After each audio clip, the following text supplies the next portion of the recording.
Jen Lancaster is the New York Times bestselling author of 8 memoirs and 4 novels and has sold well over 1 million books. Jen has appeared on The Today Show and Fox News Live, among others.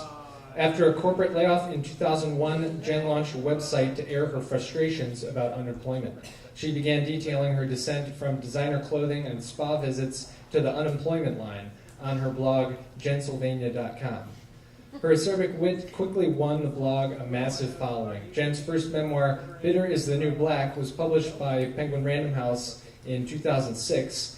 Since then, she has published at least 1 book a year, and her memoir, The Tao of Martha, was optioned for a sitcom by Fox. Her latest book, I Regret Nothing, was published just last week, and joining Jen in conversation tonight is Seattle Times columnist Nicole Broder. So with that, please join me in welcoming Jen Lancaster and Nicole Broder.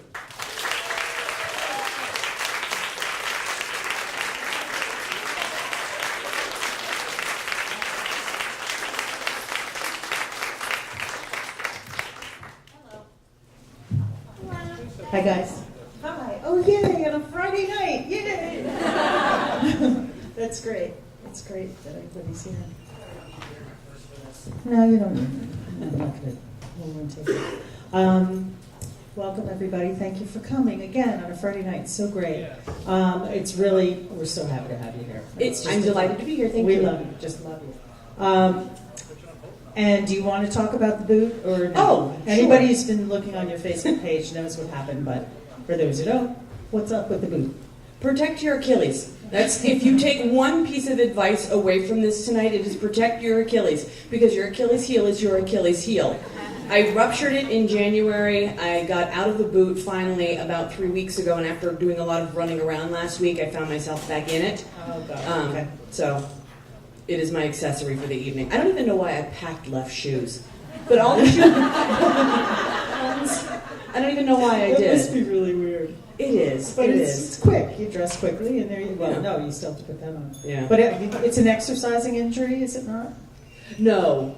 Everybody else in the world, this is like a middle-aged man injury that everybody gets from either playing basketball because they don't realize they're in their 40s, or playing indoor soccer because they don't realize they're in their 40s. This is an opera injury.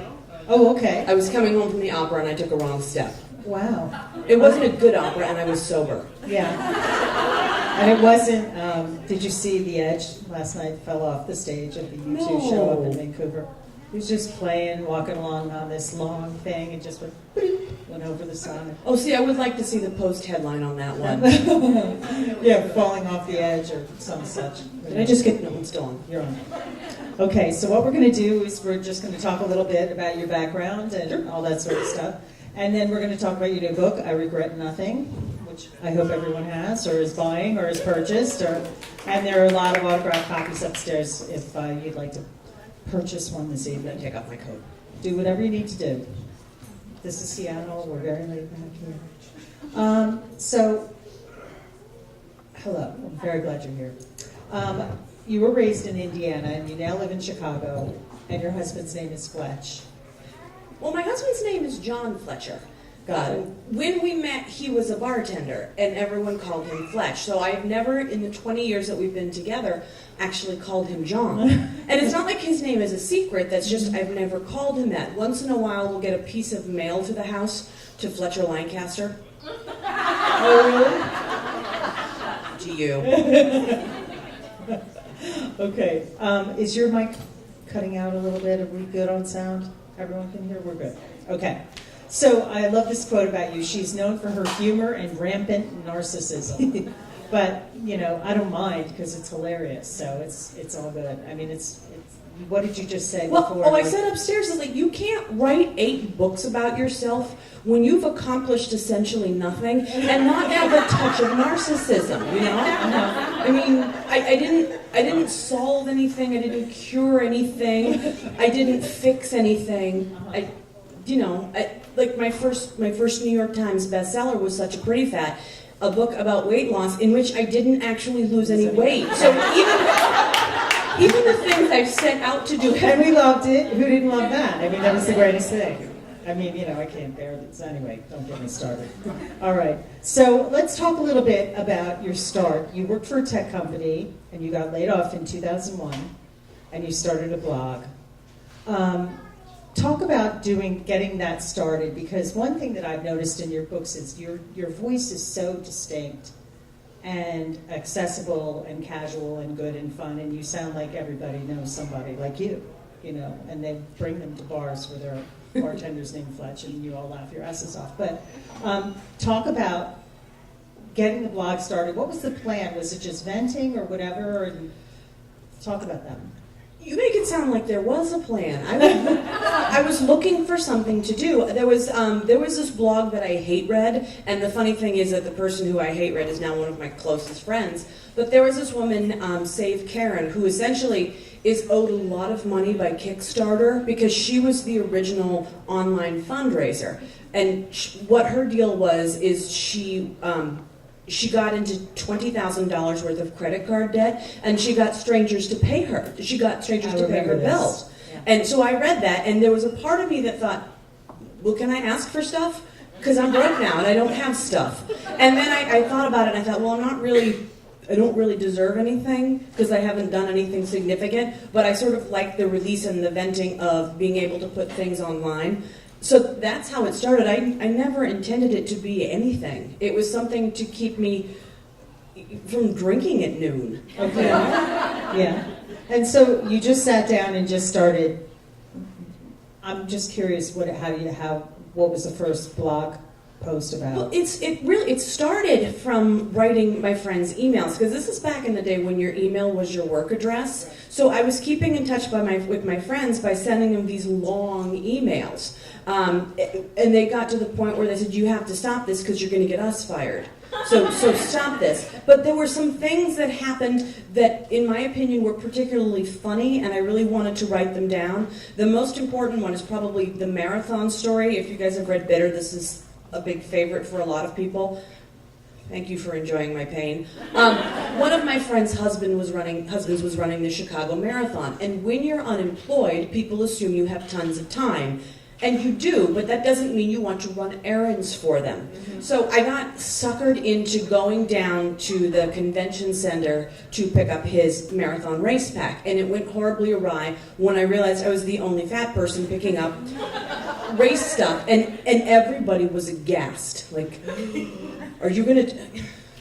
Come on. So then I just got angry and surly, and the whole thing I thought was funny, so I wrote it down. So that was one of the things that I had sort of just in a Word document. So when I started to blog, that was one of the things I put up, and people seemed to like it. Good, great. So that's there was no plan. No, and there's never been a plan. And then how did I like to just go back to the beginning. So how did it turn into a book? How did all that? Your blog became very well, just huge. Well, one of the things is I was an early adopter. And I started to write, and I started to put it out there, and I got good feedback from people who I didn't actually know, because I figured the people who knew me kind of had to be nice. But when strangers had nice things to say, I thought, well, this is something I've always wanted to do. This is what I had originally wanted to study in college. I mean, I wanted to be a journalist. And the more I did it, the more natural it felt. So I thought, well, and again, this is what dictates a lot of my life. I thought, well, maybe someone will eventually give me a check for this. So I thought, well, I'll just work on putting together on a portfolio. And the other thing was, the more I did things, the more I thought that maybe there was a book in me, and that was because I read Lori Natero's Idiot Girls Action Adventure Guide. Are you familiar? No, I haven't read it. Oh, she also was put a it on friend my now. list. Oh, she's so good. But her stories are about getting drunk and falling down. She had one essay about eating a candy apple in the bank line and getting it stuck in her mouth, and it had me howling. And I thought, I do stuff like this all the time. Maybe there's a market for this. So I started to put this all down, and because I didn't know how to write a query letter, I didn't know how to get a hold of literary agents. So in my brain that would rather take a series of right-hand turns and drive all the way around the world rather than figure out how to go left, I thought, well, I will just get literary agents to query me. So I'll put together so much stuff that they'll approach me, and they did. I know. So much stuff. What do you mean by how? I had months and months and months of different blog posts and different essays. So once I thought that, okay, I have enough material here for someone to gauge whether or not they think that I have talent, to think that I have potential. So I took some of my best articles and I posted them in the rants and raves section on Craigslist. And I put my URL at the bottom of the page, so I thought if anybody's interested, they can come and read everything. And a couple of my posts made best of Craigslist, which is like no mean feat, or no easy feat. Especially in, well, you're not, especially in Chicago. I mean, that's... Well, yeah, and it was national. I posted it in the New York section because I figured there's no literary agents in Chicago. These guys will be sitting at their desks bored on Friday. Maybe they want to read my stuff. So the post that I think that got the attention was about Ashton Kutcher running into the Ivy saying, Rat Pack, we are so the new Rat Pack. And I found that so offensive that I wrote this scathing essay about it, posted it up there, people agreed with me, and that's how the agent that I work with for a long time found me. Great. Wow, and I ask you all these questions because I think about the time at which when you did this. I mean, you were just one of the first ones to do this. And well, honestly, I think that's to my benefit. I think if I were trying this now, this approach wouldn't have worked. I mean, just voices out there, and everybody thinks that they have. And there's a lot of talented people out there that aren't getting the attention, So I got lucky, really. Also, and this may be getting too wackadoo, but that you believed in yourself at a time when you're feeling really low. And you really made lemonade out of lemons, and you believed in yourself enough, and didn't let whatever happened with this layoff just put you out. You just said, no, I'm going to do this, and you still had your sense of humor, and you still did all these, writing and wrote, and saved you and changed your life. So I just think that that's a really, I have to your strength. Thank you. I have a very odd brand of narcissism in that I think that I'm spectacular, but it only is right here. The fact that anybody else does is really a bonus. So I have enough confidence in myself to put things out there, but then it doesn't occur to me that anybody else might be interested. Well, there are people I know, who are it's me. Thank you. interested. Okay, great. So let's start. Do you want to talk about your first book, or do you want to get right to I Regret Nothing? I'll talk about whatever you want to talk about. Okay, what do you want to talk about? We'll do that. Well, I'm going to go off topic, probably. I get obsessed with things, and there was one tour when I first started watching Deadliest Catch, and all of my book events were about crabbing. So it's probably not to anyone's benefit to let me lead the show. Okay, so let's talk about I Regret Nothing. And it started as a weight loss book. And you actually, I love when you say fat Jen, fit Jen, less fat Jen. And talk a little bit, this is the one that you actually really accomplished what you were seeking to do in your first, your first book. Such a Pretty Fat. Yes, Such a Pretty Fat. There's this whole trend toward participatory journalism, and there are a lot of books out there where people take on these tasks and they write memoirs about them, and I think that they're interesting. That is something that I do, but every book like that I've written has come from someplace that's been really organic. Such a Pretty Fat came about from when a guy called me a fat bitch on the bus. It made me mad. So I thought, well, I'll show him. So I decided to take on the whole weight loss industry. So then my next book after that, every time I do a book that comes from an organic place, there's a backlash in the next book, at least personally. So since that was a very physical book, the next book was My Fair Lazy. And that book was well, at least my attempt to be more cerebral. That one came about because my friend Stacy took me to an experimental dance performance because I knew about dance from watching So You Think You Can Dance, so I was a bit of an expert. And we watched this thing, and it was this famous dancer, Marta Carrasco, who was famous for not dancing, and the whole performance confused me because it was women smoking at tables that were moving, and there were babies dropping out of dresses, and occasionally she'd shout something in Spanish, and the audience would think that was hilarious. I didn't know what she was saying. So by the time this whole thing was over and people were so jazzed about it, I just felt dumb. I felt dumb because I didn't understand it, and then because I'm me and because I'm a jerk, I turned to my friend Stacy and said, "You understand this is why people are cutting funding to the arts. This is why." So that was that, and then one of the next big participatory ones I did was the Tao of Martha. That was the book right before this one. Glitter everywhere. So much. So much glitter. Like in the shower the next day, glitter everywhere.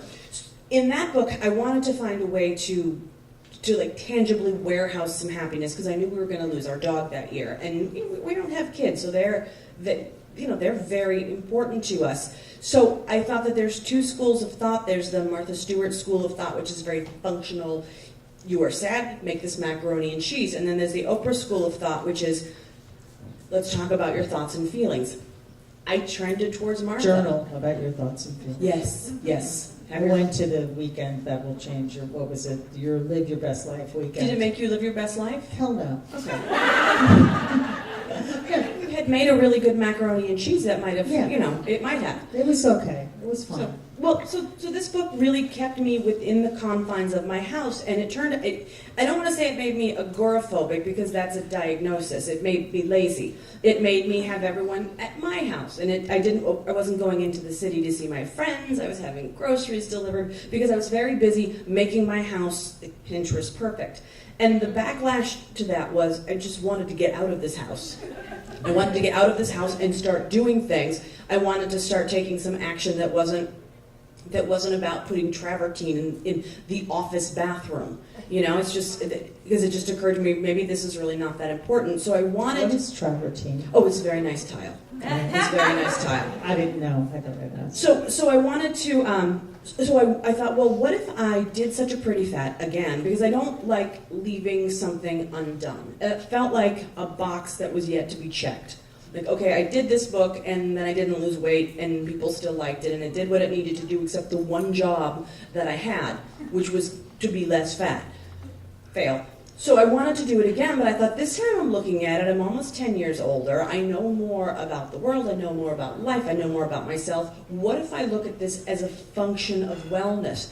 And instead of going all Biggest Loser style gym rat, what if I worked on my emotional well-being and my spiritual well-being and my intellectual well-being? So I started to look at a lot of different projects that eventually I changed to being bucket list items, to improve that long before I ever went to the gym or looked at my diet. Because I thought, well, what if I try to just make the rest of my life better in every respect?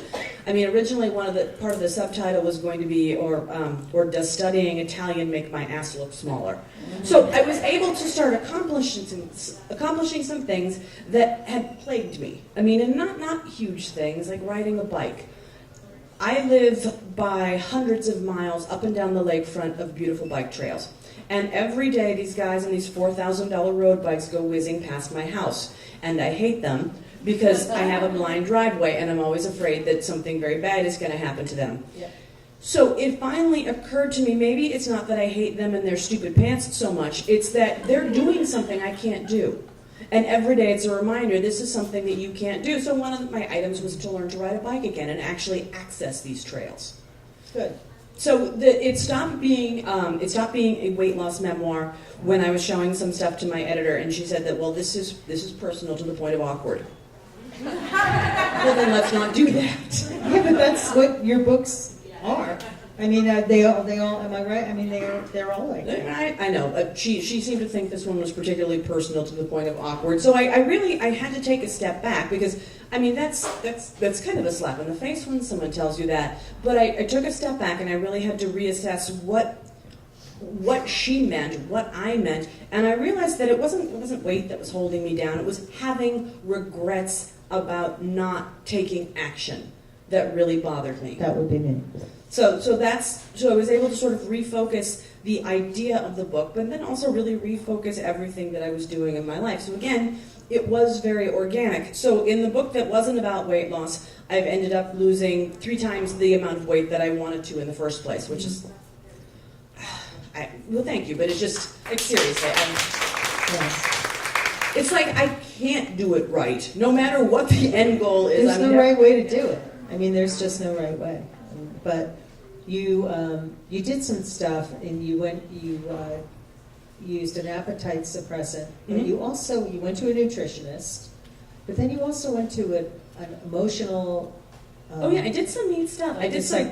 A psychologist to talk to you about. I did. I don't mean to things. get too heavy here. No, but no, I just think it's interesting. Well, it was fascinating because it worked. It worked, and it became easy, and it just became something that I don't even think about now. Now, eating well and exercising is as basic to my everyday as brushing my teeth or taking a shower. Yeah, I can go without it, but I feel weird. Mm-hmm. You know, and it's not. I've been able to take the emotional element out of everything. I worked with this woman, Michelle, the fat nutritionist, and her goal isn't to get you thin. Her goal is to get you comfortable with food. And her thing is, you know, if you want the piece of cheesecake, eat the piece of cheesecake. Don't eat 1,700 snack wells because you're trying to substitute what you want. Right. And her thing is just, you know, just be present, understand what you're eating, appreciate what you're eating. So I took that, and I also met with an emotional eating therapist, and I really had to look at the things that triggered me and the decisions that I was making. And in the very beginning, I took the appetite suppressant Phentermine, and that doesn't do anything on its own. But what that did was it gave me enough pause when I was standing in front of the refrigerator to ask myself, are you hungry or are you mad? Right. You know, and that was. Sometimes it just takes the second, or like, hey, maybe you should have some protein now so you don't turn into a monster in about 30 minutes, Right. you know, and then lose your mind. So, I mean, so that was the kind of stuff that worked. So then by the time January rolled around, I was really ready to start exercising, and 1 week into my Gym's Biggest Loser program, I ruptured the Achilles. And what I really think that this has been a blessing, because I never knew how much I wanted to have activity and to have movement until I couldn't do it. Until I found myself working so hard to get on my cart, to get to my crutches, to drive to the car, to get on the cart. The swim. Yeah, to go swim. Yeah. It's just, oh And my then I God, thought, what do I do? how easy would it be to go to the gym if I could just walk in? Like, that would be amazing. So, I mean, so I learned a good lesson. Yeah, it's great. I mean, it was really, and it's funny, and it's all Thank you. pretty damn funny. Do you want to read, like, do you want to do a little bucket list, or do you want to read some from chapter 4, or no? Or do you not want What's to in read? chapter 4? Wasn't that that's the bucket list? Has everybody read the book, or no? Do you want to hear Jen read? Yeah. I thought that was Okay, well, I brought a reading. One of the things, and it's like 6 or 7 minutes. Are we cool with that? Yeah, Okay. that's what they're here for. One of the things that I did on this list that I'd always been putting off was I went to Italy. And the thing that was really neat about that is it wasn't just, you know, the 6 days that I was there. There was so much preparation. There were so many little victories that I got to, that I got to celebrate while getting ready, like getting my passport, you know, getting my TSA global entry. I thought the TSA global entry gives you the pre-check, and you have to interview with Homeland Security, and I thought we would have a very long conversation about terrorism, and I was ready for it. No, we talked about this guy that this girl dated who's friends with my friend Stacy. I was so disappointed. But now I get to go through the short line at the airport, so do that. You know, do that. It's so there were a lot of victories to celebrate along the way, and I think an item on your bucket list, it should take some effort, but I think that when you take the effort, you will feel really satisfied afterwards. So one of the ways I was able to lure my husband to Italy was with the promise of coffee, because honest to God, both of us can go a little Ron Swanson. I mean, we both get a little bit stuck in where we are, and so I lured him to Italy with coffee, and this particular scene is a day that we went to the Vatican, which I didn't even know I really wanted to see, except all the guidebooks said, go do this. Like, okay, yeah, that was something. One of just the most, I don't know, astounding moments at the Vatican was seeing, I mean, so much priceless art, and then having the Italian tour guide hustle us through the modern wing, which is all Picasso and Matisse and Dali, like, oh, this is nothing, don't worry about this. Yeah, okay. I mean, what perspective? So we were at the Vatican, and no one ever says, "Wow, what great air conditioning the Vatican has." No one will ever say that. So it's 1,000 degrees. We're in Rome. We're hot. I'm wearing, all these layers of skirts and longer sleeves because they are very strict about things that are covered, even though they didn't enforce it. So I found myself turning into the shorts and shoulders police because I follow rules. You should too. So here we are. We were walking through these cobblestone streets in Italy. Not a coffee shop anywhere, and coffee is very difficult in Italy, which we did not know. Fletch says, my husband, I feel like you pulled a bait and switch, he says, as we plod down the street, two pilgrims on a quest for liquid salvation. We both heeded everyone's advice and are wearing fine walking shoes, and thus far no one's turned an ankle or formed a blister. Oh, the smugness there. Oh, the smugness about our feet being fine. One of the things I do in this book, instead of footnotes, because a lot of people can't work their e-readers, and that is my fault. That was sarcasm. I know. So I do these sidebars, they're in brackets, they're sort of a footnote, only a little bit of an extended version. I like them. They're my thing now. So my Roman observation here, because all throughout Rome, I was trying to figure out where the Italian part of me comes from. So I kept identifying with different things in Rome, and this Roman observation was that you can't buy a pair of stilettos in this city because it's all cobblestones. I mean, they're cobblestones Julius Caesar walked on, so that's neat, but it's all cobblestones. So you can't buy a pair of stilettos in this city. Impossibly high platform sandals abound, but there's nary a spike heel nor a kitten heel to be seen. I like thinking that I personally can't manage heels because my ancestors never walked in them, even though it's more likely due to my comorbidity of poor balance and weak core muscles. I asked Flesh, how so? You lured me here under the pretense that I'd spend my days swilling Java, but they make it almost impossible. He qualifies his statement. It's worth it, but it's still so hard. He's right, too. Who knew coffee would be such a challenge in Italy? I mean, isn't this the birthplace of the modern espresso machine? A couple of days ago, before Fletch arrived, I went by myself first. I found an espresso shop, if you guys are familiar, by the Spanish Steps, and I was so excited about it that I had to take a picture for my friend Julia, who fell in love with my unit last Christmas, and she finally had to get one of her own. So I figured this is the birthplace of an espresso. It's going to be everywhere. Coffee is not easy here. In fact, coffee is so freaking hard. One could argue that coffee is for closers. For some reason, I assumed Rome would be an enormous Starbucks, only 1,000,000 times better. My best guess was that espresso would be as free-flowing and abundant as the fountains dotting the streets. There'd be coffee places on every corner, and we'd stroll around the city with our giant cups, admiring the scenery while we sipped the finest brew on earth. And because we're a tiny bit smug now that, that we're European travelers, we'd been there 2 days. And no one saw that coming.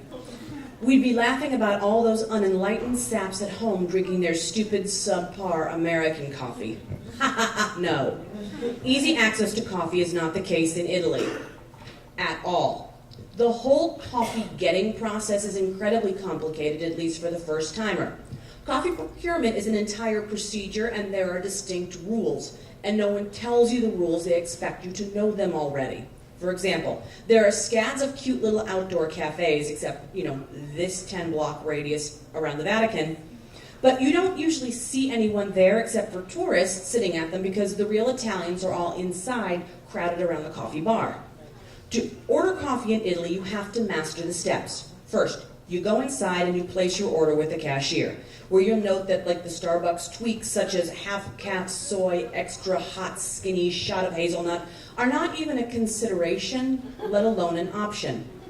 The cashier will grudgingly take your money, but he won't actually hand your change back to you, instead depositing it in a small dish, even if your hand is right there and in position. I've yet to figure out what purpose the dish holds, but maybe in a city where the plague was an actual thing, they don't touch people except when absolutely necessary. I referenced the plague a few times in this thing, and then I went home and I looked up the plague, and more than 200 million Europeans died, so I'm a jerk. Again, this is sort of the thesis statement here. I just like the word plague. I As do horrible too. as it is. I do. It's funny. I do. Okay, so go ahead. Okay. After you pay, the cashier gives you a chit, little paper chit, and you take the chit over to the barista's area. This separation of church and state makes sense in terms of sanitation because they don't want the people who handle the money to also put their paws on the food and drink. Again, I think it's plague related. As Chief Watch Captain of the Health and Safety Patrol, I would be 100% behind this system, except that at any point in time, there will be 8,000 people crowded around said coffee bar because A, the cashier is super fast, what with throwing your change in a bowl instead of counting it back to you. B, the baristas are in no hurry whatsoever because this is Italy, and for better or worse, they take their damn time. C, they serve your beverage in real cups, ergo you have to drink it inside the shop, unless you want to pay more to have your coffee outside. And D, Italians are not big on the concept of lines, so there's a mass of humanity all clustered together on the floor of this very small shop with no rhyme or reason as to traffic flow. See? The coffee process is already unduly complicated. Now, because there are dozens and dozens of other patrons between you and the barista, you will have to wait for one of them to finally acknowledge you. And as there's no line, there's no set way of deciding who's first and who receives their coffee next is based on a completely arbitrary and capricious set of rules. I have found, and this is where reality TV comes in, that if you give them the toddler and tiara smile with the raised eyebrows, the big, creepy toddler beauty pageant smile, they go faster largely because it's off-putting. So, when you and your chilling rictus finally get the barista's attention, you hand him your slip, which is when you specify if you want your drink served with or without sugar, which is yet another mystery. Is sugar a precious commodity in Italy?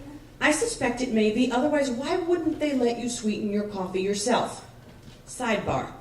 This is also my problem with the Dunkin' Donuts Corporation. I guarantee you that I know how to lighten and sugar my coffee better than the surly person behind the counter who looks at my cream consumption as both an insult and a challenge. Additional sidebar. This is when I really go off subject, the additional sidebars. Last year, I went to Dunkin' Donuts on Memorial Day at 10 a.m. to buy donuts, and they were sold out. How do you sell out of donuts? One job. The cashier suggested that I might rather have ice cream from the attached Baskin Robbins. No, I don't want ice cream. Not eating breakfast ice cream is the only thing that stands between me and not needing a crane to knock down the wall so I can leave the house. I mean, I did discover that the Italians are kind of big on breakfast cake, and I'm behind that. But breakfast cake on vacation is one thing, but breakfast ice cream? No. If it is 10 a.m. on a holiday weekend, I want crullers and Bismarcks and fritters. Come on, Dunkin' Donuts. Again, one job. Anyway, so you finally run the order decathlon, and oh happy day, your coffee is coming. When it arrives, don't expect a big paper traveling cup or even a standard-sized mug. Instead, your coffee will be served in a delicate little demi-tasse the size of an eye bath. I'm not kidding. Even if you order something other than espresso, you get maybe 6 ounces, as opposed to the Starbucks Trenta, which is 30 ounces of pure USA. Then you'll stand there and imbibe your thimble full of coffee, which is the greatest thing you will ever put in your face, thus making the entire tribulation worth it. The full-bodied richness of this heady concoction commingles with the smoky undertones somewhere between chocolate and tobacco, melting onto your tongue without even a thought of bitterness or acidity. As you sip, the woodsy notes become more defined, with hints of the same florals so perfuming this ancient city. Something to note about Rome in June, it smells like sandalwood from all the churches and the jasmine is in bloom. It is the most glorious smell in the world. I think in July, probably like any city, smells like urine, but June, it's amazing. It is. Now, the regular old milk from Italian cows is far richer and more resplendent than any heavy cream from Wisconsin's finest, and the barista was right to portion out your sugar for you as he stirred in the perfect proportion down to the very grain. Now, the reasons the Italians make the best coffee in the universe is a subject of much debate. Some say it's because they hand pump the espresso shots, while others argue it's the roasting process which allows the beans to caramelize. Perhaps it's the minerals in the water that turn an average breakfast beverage into alchemy. Others will insist that half the battle is the scenery surrounding the coffee shop. My best guess is that it's all these factors combined. One could argue that the Italian cup of coffee is proof that God exists. I won't disagree. Anyway, your impulse will be to savor this nectar of the gods, this potable ambrosia, to take each sip and hold it in your mouth while it warms your soft palate, allowing the rich goodness to penetrate every taste bud and fill your sinus cavities with delectable aromatic steam. Instead, you will have to swill it down as quickly as humanly possible in order to make way for the hordes of impatient Italians behind you, who are all staring holes in your back, you slow-sipping, donut-munching, Rockport-wearing, fanny-pack-having, sugar-hoarding, spaghetti-cutting American mother effer. There's kids in the audience, I'm not going to swear. So, mind you, you could have this exact same experience outside at a table without all the dirty looks and elbows to the kidneys and plague fears, except the waiter has chased a pretty girl from Singapore down the street in order to flirt with her, and it's going to be next week before he even acknowledges your existence, let alone takes your order. Still, and I can't stress this enough, the coffee is worth it. Put this on your bucket list.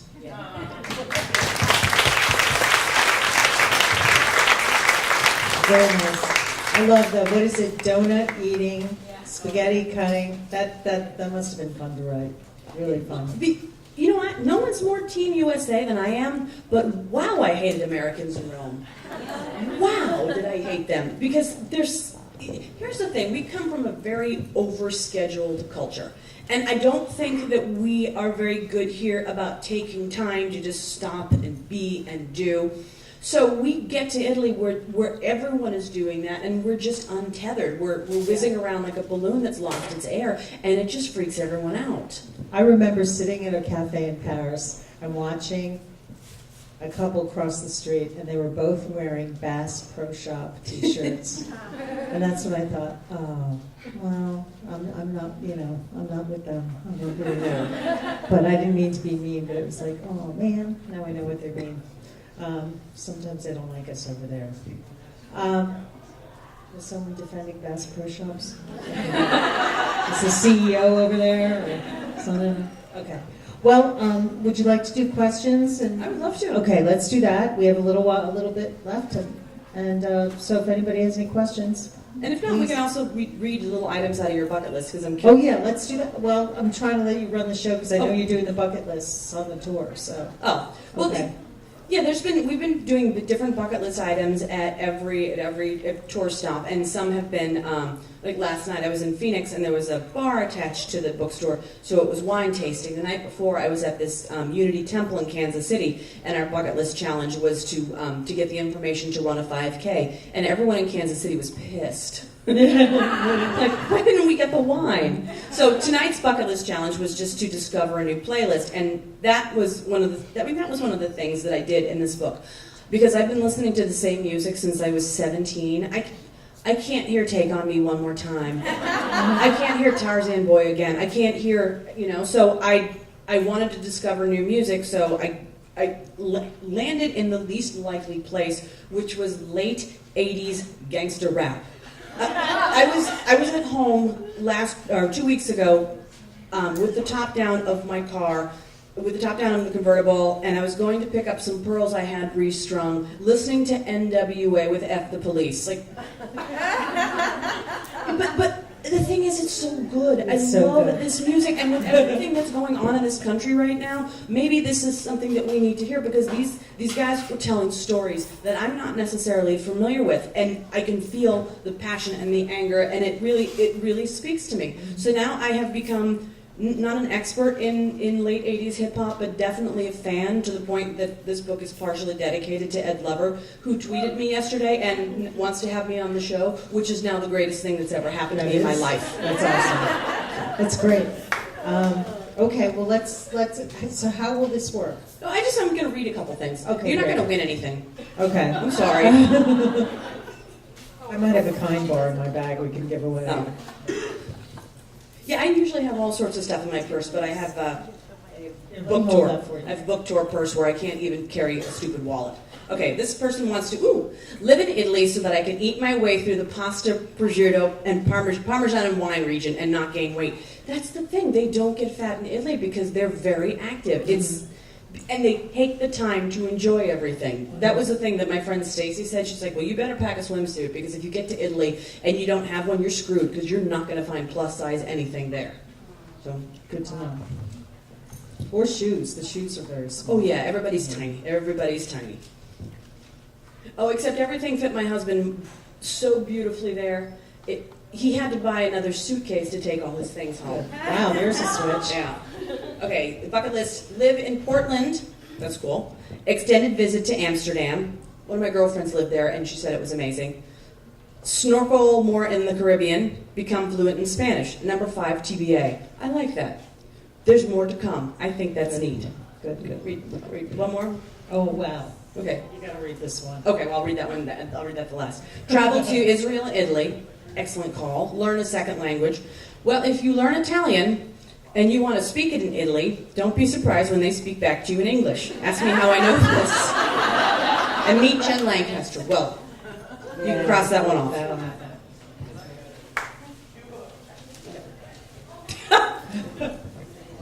Sex with George Stephanopoulos. That is so specific. It really is. And Sunday's coming, so there you go. Okay, Q&A. You want to ask some questions? And anybody? Yes. Make a Lily stuff from Target.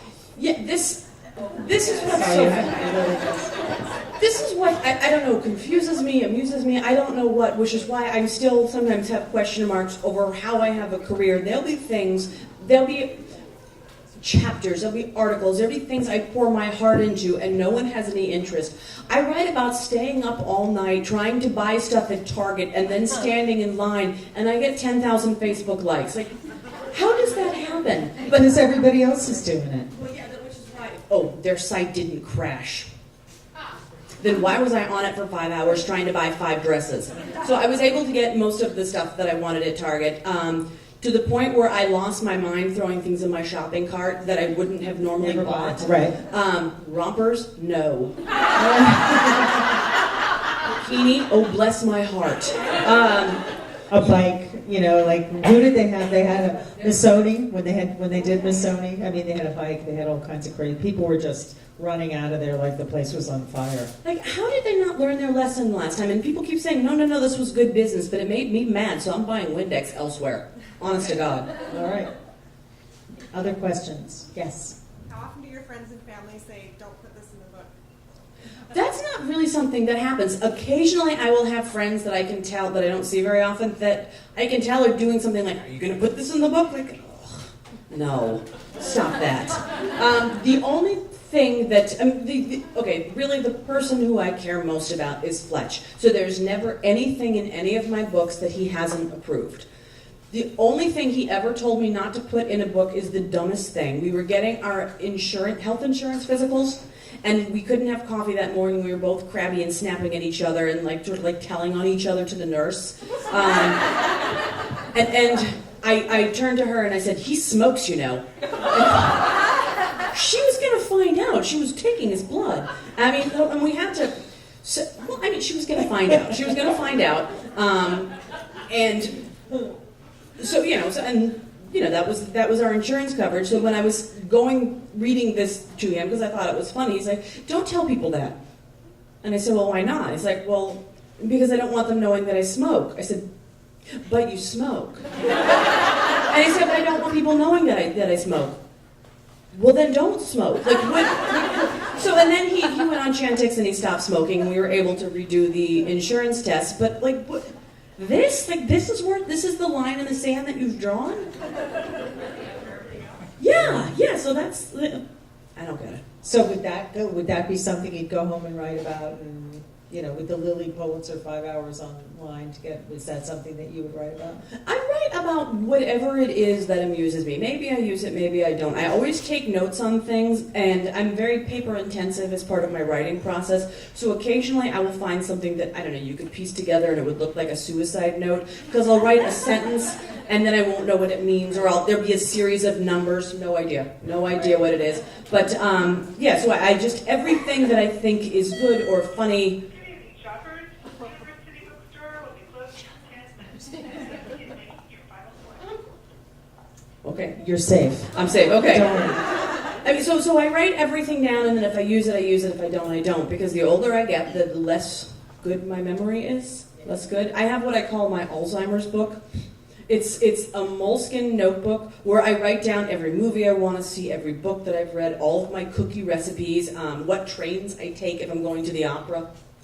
Because I thought, well, if something ever happens to me, then Fletch can just hand this off to whomever he marries next, and that's like their manual of how to be me. You know? Very smart. I love Moleskine. Moleskine. Okay, yes. So you write about your life, and that seems like something really easy to write about, but do you ever face challenges as a writer?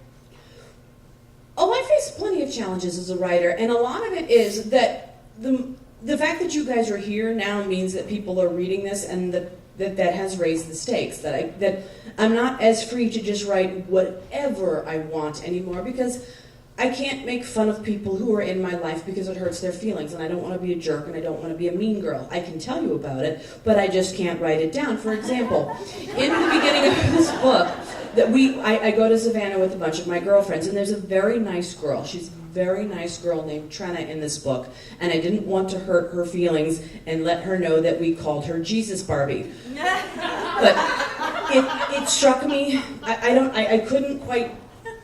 I don't know, I couldn't quite come to terms with someone who loved the Lord so much and hated underwear equally as passionately. You know? So and that's stuff that I can't make fun of her for that because it's who she is, but it's hysterical to me. So that's one of the reasons that I'm doing fiction now, is some of these good stories have to go somewhere. You know, with the names changed to, you know, protect the not innocent. Jesus Barbie. Jesus Barbie. Got it. Anyone else? Another one? Yes. Did you write a fiction book recently as well? Oh, I've written 3 novels since 2011. I have one that's coming out in August. It's my favorite thing that I have ever written. It's called The Best of Enemies, and it's I'm very proud of how it's laid out because the story isn't told in a linear fashion. It's a little bit more Leanne Moriarty, and that the story is told in different. This section is 1996. This section is 2006. It sort of goes back and forth. And it's about 2 women. One is this just really kind of contemptible mommy blogger who spends her days just being tyrannical over the PTO and hiding vegetables and baked goods for her children. And her mortal enemy is this foreign war correspondent who's been an embedded journalist for 15 years. They despise each other, but they've been forced into each other's lives over the course of 20 years because they have a mutual best friend. Something happens to her and they have to work together to rescue her. They have to put their differences aside. It's basically Bridesmaids meets Tommy Boy. And it was so much fun. But as you read it, and this is why I'm so proud of it, as you read it, you realize the one who you think is evil is really not so bad, and the one who's this saint is really not that great. And this, as the story unfolds, you sort of get to the root of why they've despised each other for 20 years. Because I think writing about women's relationships is so much more interesting than writing about romance because it's so much more complex, you know? Agreed. Next, anybody? Yes. Out of your books, do you have a favorite? Oh, I always have a favorite. My favorite is whatever is next. So right now my favorite is The Best of Enemies. But if you look back at all my memoirs, probably my favorite is Bright Light's Big Ass. That one was written really with no expectations. I got the first, I got Bitter Out, which is my least favorite. And everyone's like, oh, that's my favorite. No. Why is it your least favorite? Because I had to live through it. It makes me sad. It makes me sad to read it, even though I ended up in a really good place. It makes me anxious, and it still colors everything I do to this day. I mean, I just within the last month finally got rid of all the clothes I used to wear when I was temping because I thought, well, what if I have to go back? I probably won't, but what if I do? I mean, so there's that mindset. But Bright Light's Big Ass. This is what they don't tell you when you sell your first book. I was working my temp job at the time, and the book came out, and I had my first big book signing at Barnes & Noble, and all of the people from my temp job came, and they stood in line, and I autographed their books, and then that Monday, I was making their copies and getting their coffee again. And that was weird, because you think that, you sell a book, you get rich. No, I got to keep my temp job for 2 years. But the neatest thing about being a temp was that's one of those jobs where you are invisible, so people are just themselves in front of you. So if you are at all interested in human behavior, get yourself a job as a temp. Be a temp. God. So Bright Lights, Big Ass is a lot of those stories of me just observing things that were going on when I was still, making $12 an hour. So I think that's just a very, very genuine book, and I think it's genuinely funny. Okay. Anyone else? Yes. Are you contracted without a certain number of books per year? Or? Well, when I sign a contract, there are due dates. So I have one more book under contract, and then I kind of have to figure out what I want to do next. What do you want to do next? I don't know. I have a novel that I have to turn in by September 1st, and I keep thinking, I'd like to be a screenwriter, but each time I do that, it's not good. It's like not good.